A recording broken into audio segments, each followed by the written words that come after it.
everyone, I am Sajid and welcome back to my channel Sai Tech. In today's video to do the 67 watts MI fast charging support test in the Realme X1 Max device. Yes friends, I'm going to use this MI's 67 watt charger. So finally I did receive the MI 67 charger which I did order from the website, MI website only for 2000 rupees. So let's see whether this charger will be able to fast charge the Realme X1 Max or not. Will it make any kind of difference using this 67 watts? So is it kind of compatible or not? That is what the main question is. So to test in this way, I'll try to use the default charger which came along with the box, and then I'll try to use the application to show you exactly the results.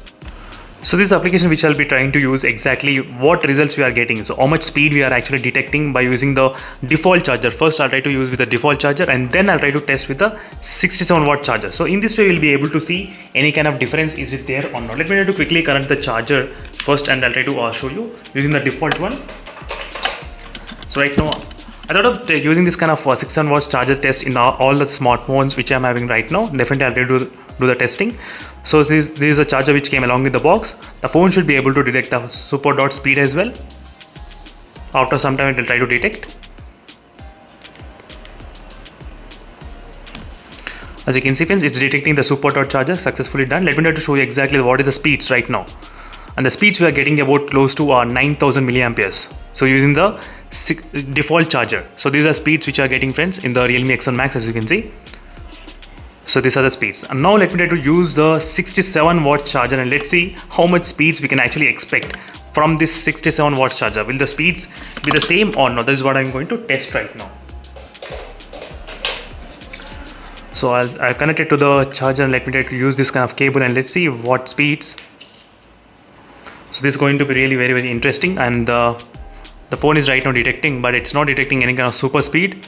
So if it detects, you will be able to see any kind of symbol, but it's not detecting anything. So but the speeds are, I think it's kind of close to 2500 milliamperes I'm trying to get. As you can see friends, the maximum which got reached 2585 milliamperes only. So even though by using the 67 watt charger, but still it is not compatible with the Realme X1 Max device absolutely. If you keep on charging using this kind of charger, the phone might take slightly more time to charge. That is the one possibility is there. That's the one thing which I thought of just letting you know. The maximum it went up to 2811 milliamperes only. The maximum speed, this is what detected during this time of testing with that 67 watt charger, as you can see friends clearly. So that's it friends, thank you for watching this video, and in case if you are having any other doubts regarding the 67 watt chargers, do let me know in the comment section below. So definitely I'll be able to try this kind of method in the other phones what I'm having right now. So in this way you'll be able to get to know which phone is actually compatible and which phone is not compatible. So thank you for watching and see you in the next video friends. Until then, stay tuned. Bye.